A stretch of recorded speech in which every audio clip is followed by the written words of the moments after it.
ഒരു online batch വേണോ offline batch ചേരണോ എന്നുള്ള ഹസ്ബൻഡ് ചോദിച്ചപ്പോൾ എനിക്ക് എന്തായാലും ഓഫ്ലൈൻ ബാച്ച് മതി. കാരണം എന്താണെന്ന് വെച്ചാൽ പഠിക്കുന്നതിനോടൊപ്പം തന്നെ എല്ലാവരുമായിട്ട് മിങ്കിളായി ഒരു കമ്പനി ആയിട്ടുള്ള ആ ഒരു നമ്മുടെ സ്കൂൾ കോളേജ് ലൈഫ് അത് വേണം എന്നുള്ളത് നിർബന്ധമായിരുന്നു. ഞാൻ BA ഇംഗ്ലീഷ് ആയതുകൊണ്ട് തന്നെ എനിക്ക് ഇങ്ങനെ ഒരു MNC കമ്പനിയിൽ ജോബ് കിട്ടുമെന്ന് ഞാൻ ഒരിക്കലും പ്രതീക്ഷിച്ചതല്ല, അതും ഇത്ര നല്ല സാലറിയോടെ.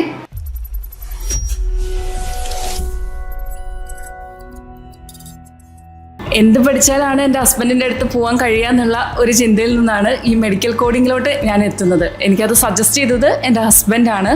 എൻ്റെ പേര് കൃഷ്ണപ്രിയ. ഞാൻ BSc സുവോളജി ആയിരുന്നു. കഴിഞ്ഞ 10 വർഷത്തോളമായി ഞാൻ ആ ഒരു പഠനവുമായിട്ട് യാതൊരു ബന്ധമില്ലാതിരിക്കുന്ന ആളാണ്. പക്ഷെ ഞാൻ വർക്കിംഗ് ആയിരുന്നു.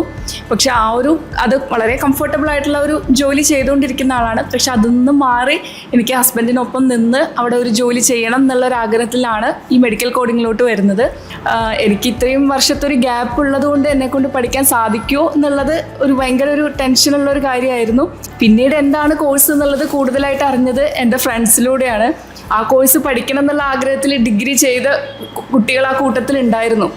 അവരിലൂടെയാണ് ആ കോഴ്സിനെ പറ്റിയും അതിൻ്റെ സാധ്യതകളെ പറ്റിയും കൂടുതൽ അത് വർക്ക് ചെയ്തവരിനെ പറ്റിയും ഞാൻ അറിഞ്ഞത്.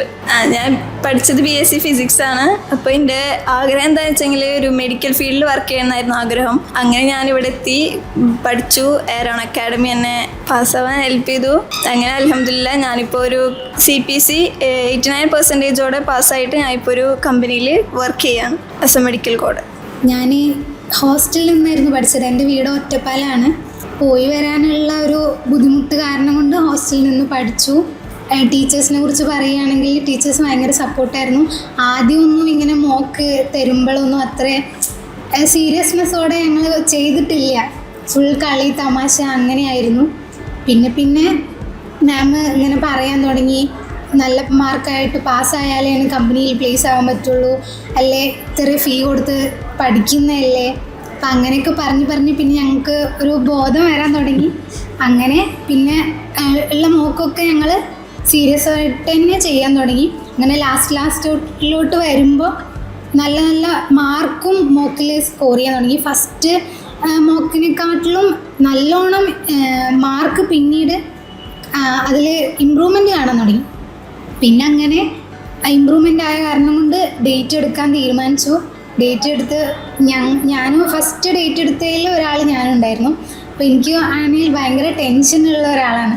അപ്പോൾ ഡേറ്റ് എടുക്കുമ്പോൾ ഞാൻ മാമിനോട് ഞാൻ കുറേ പറഞ്ഞു, എനിക്ക് ഫസ്റ്റ് എടുക്കാൻ പേടിയാണ്, ടെൻഷനാണ്, എനിക്ക് കോൺഫിഡൻസ് ഇല്ലയെന്ന് ഞാൻ അങ്ങനെ പറഞ്ഞു. പിന്നെ അപ്പോഴും മാം പറ്റും, എന്നെ കൊണ്ട് പറ്റും, നിനക്ക് നല്ല ഇമ്പ്രൂവ്മെൻ്റ് ഉണ്ട്, അതുകൊണ്ട് ട്രൈ ചെയ്താൽ പറ്റും, അല്ലെങ്കിൽ കുഴപ്പമില്ല, നമുക്ക് അടുത്ത അറ്റംപ്റ്റിൽ പിടിക്കാമെന്നുള്ളൊരു ഇതിൽ മാം പറഞ്ഞു. അങ്ങനെ ഫസ്റ്റ് ഡേറ്റ് ഞാൻ ഫസ്റ്റ് എടുത്തു. എഴുതിയപ്പോഴും എനിക്ക് കോൺഫിഡൻസ് ഉണ്ടായിരുന്നു ഞാൻ പാസ്സാവും. അങ്ങനെ പിന്നെ റിസൾട്ട് വന്നപ്പോൾ എനിക്ക് 83% ഉണ്ട്. ഒരു ഓൺലൈൻ ബാച്ച് വേണോ ഓഫ്ലൈൻ ബാച്ച് ചേരണോ എന്നുള്ള ഹസ്ബൻഡ് ചോദിച്ചപ്പോൾ എനിക്ക് എന്തായാലും ഓഫ്ലൈൻ ബാച്ച് മതി. കാരണം എന്താണെന്ന് വെച്ചാൽ പഠിക്കുന്നതിനോടൊപ്പം തന്നെ എല്ലാവരുമായിട്ട് മിങ്കിളായി ഒരു കമ്പനി ആയിട്ടുള്ള ആ ഒരു നമ്മുടെ സ്കൂൾ കോളേജ് ലൈഫ് അത് വേണം എന്നുള്ളത് നിർബന്ധമായിരുന്നു. ഒരു ഗ്യാപ്പ് ഉണ്ടായിരുന്നുകൊണ്ട് അപ്പോൾ അതുകൊണ്ട് എന്തായാലും ഓഫ്ലൈൻ ബാച്ച് ചേരാം എന്നുള്ളത് തന്നെയായിരുന്നു. അപ്പോൾ അങ്ങനെ ആണ് ഓഫ്ലൈൻ ബാച്ച് തന്നെ നമ്മൾ എടുത്തത്. ഇപ്പോൾ കൂട്ടുകാരാണെങ്കിലും എല്ലാവരും നല്ല കമ്പനി ആയിരുന്നു. ടീച്ചേഴ്സ് ആണെങ്കിലും നല്ല സപ്പോർട്ടീവായിരുന്നു. അവരുടെ ആ ഒരു പഠിപ്പിക്കുന്ന രീതിയും എല്ലാം വളരെ കൃത്യമായിട്ടായിരുന്നു. കണ്ടന്റ് എല്ലാം വളരെ ക്ലിയർ ആയിട്ട് തന്നെ നമുക്ക് പറഞ്ഞു തരുമായിരുന്നു. പിന്നെ എക്സാം പ്രിപ്പറേഷൻ്റെ ആ ഒരു ടൈം ആയപ്പോഴേക്കും മോക്കുകൾ എഴുതാൻ തുടങ്ങിയപ്പോഴാണ് നമ്മൾ കണ്ടന്റ് എനിക്ക് ക്ലിയർ ആണ്, പക്ഷേ എക്സാമിന് അപ്രോച്ച് ചെയ്യുന്ന രീതിയിൽ മാറ്റങ്ങൾ വരുത്തണം, അതിൽ കുറച്ചും കൂടി ഇമ്പ്രൂവ് ആക്കണം എന്നുള്ള ഒരു ഇത് വന്നത്. പിന്നെ എങ്ങനെയായാലും നമ്മൾ ഇറങ്ങി തിരിച്ചു. അപ്പോൾ അത് അച്ചീവ് ചെയ്യണം എന്നുള്ള ഒരു ലക്ഷ്യത്തോടു കൂടി തന്നെയാണ് അത്. കാരണം ഇത്രയും ഒരു ഗ്യാപ്പ് എടുത്ത് നമ്മളത് നേടിയെടുക്കാൻ വേണ്ടി തന്നെ. പക്ഷെ നല്ല മാർക്കോട് കൂടി ഫസ്റ്റ് ചാൻസിൽ തന്നെ പാസ്സാവാൻ കഴിഞ്ഞു. 85% കൂടിയിട്ടാണ് പാസ്സായത്. വളരെയധികം സന്തോഷമുണ്ട്. അതിനേക്കാൾ ഉപരി ഇതെന്നെ ഏൽപ്പിച്ചത് എൻ്റെ ഹസ്ബൻഡാണ്, അത് പഠിക്കണം എന്നുള്ളത്. അപ്പോൾ ആ വാക്ക് പാലിക്കാൻ എനിക്ക് കഴിഞ്ഞു എന്നുള്ളത്. ഇത്രയും ഫീസൊക്കെ കൊടുത്ത് ആദ്യമായിട്ടാണ് നമ്മൾ ഇങ്ങനെ ഇത്രയും ഫീസൊക്കെ കൊടുത്ത ഒരു കോഴ്സ് പഠിക്കുന്നത്. അപ്പോൾ ഇതുവരെ പഠിച്ച എല്ലാത്തിനേക്കാളും ഏറ്റവും കൂടുതൽ ടെൻഷൻ അടിച്ച് സ്ട്രഗിൾ ചെയ്ത് പഠിച്ച ഒരു കോഴ്സായിരുന്നു ഇത്. 3 മാസം ഉള്ളെങ്കിൽ കൂടി ആ 3 മാസം കംപ്ലീറ്റ് എഫേർട്ട് ഇതിനു വേണ്ടി മാത്രം മാറ്റിവെച്ച് ബാക്കിയുള്ള എല്ലാ ചിന്തകളിൽ നിന്നൊക്കെ മാറി എൻജോയ്മെൻ്റ് ഒക്കെ കുറച്ചൊക്കെ ഒന്ന് വിട്ട് ആ ഒരു പഠിക്കുന്ന ടൈം നന്നായി യൂസ് ചെയ്തിട്ടുണ്ടായിരുന്നു.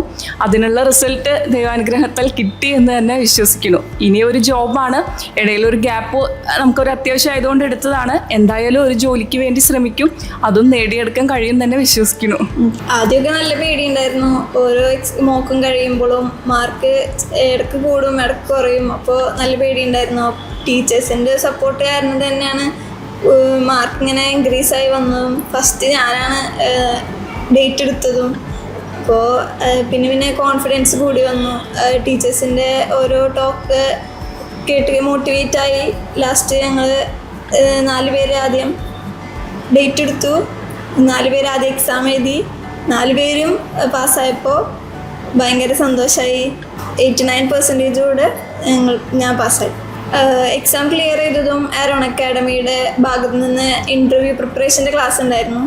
അത് അറ്റൻഡ് ചെയ്തപ്പോൾ ഭയങ്കര ഒന്നുകൂടിയും നോളേജ് കൂടിയ പോലെ തോന്നി. അപ്പോൾ അത് വെച്ച് CV പ്രിപ്പറേഷൻ ക്ലാസ് ഉണ്ടായിരുന്നു.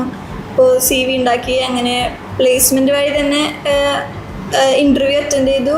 ഫസ്റ്റ് ഇൻ്റർവ്യൂ തന്നെ ക്ലിയർ ചെയ്യാൻ പറ്റി. ഇപ്പോൾ പ്ലേസ്ഡായി. എക്സാം ഞാൻ നവംബറിൽ പാസ്സായി. പിന്നെ അങ്ങനെ ആരോൺ ബ്രാഞ്ചിൻ്റെ വക തന്നെ ഒരു ഇൻ്റർവ്യൂ പ്രിപ്പറേഷൻ ക്ലാസ് ഉണ്ടായിരുന്നു. പിന്നെ മോക്ക് ഇൻ്റർവ്യൂസ് ഉണ്ടായിരുന്നു. അതൊക്കെ അറ്റൻഡ് ചെയ്തു. എല്ലാം നല്ല ഹെൽപ്ഫുള്ളായിട്ട് തന്നെ തോന്നി. പിന്നെ അങ്ങനെ ഡിസംബറിൽ ആരോൺ ഒരു ജോബ് ഡ്രൈവ് കണ്ടക്ട് ചെയ്തിട്ടുണ്ടായിരുന്നു. അതിലെനിക്ക് കോയമ്പത്തൂർ ഞാൻ പ്ലേസ്ഡായി. അപ്പോൾ കറൻ്റ്ലി അവിടെ വർക്കിംഗ് ആണ്.